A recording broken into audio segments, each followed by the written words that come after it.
Mutta mä tykkään vähän siitä niinku bassoa soittava hevari. Siinä on jotain bassoa soittava hevari. Se on melkein raamatullista. Sana Jumala pitäisi poistaa ja pistää siihen bassoa soittava hevari. Ja 4. päivänä bassoa soittava hevari keksi basson 4. kielen. Ja oli sitä mieltä, että se riittäköön. 5.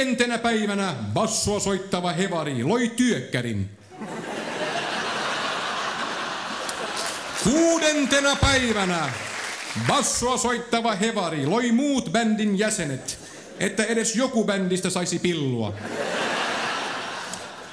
Ja 7. päivänä bassoa soittava hevari keksi itse tyydytyksen. Sitten hän lepäsi.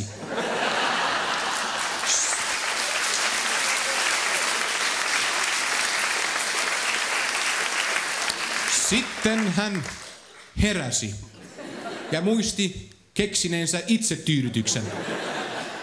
Sitten hän itki, sitten hän lepäsi.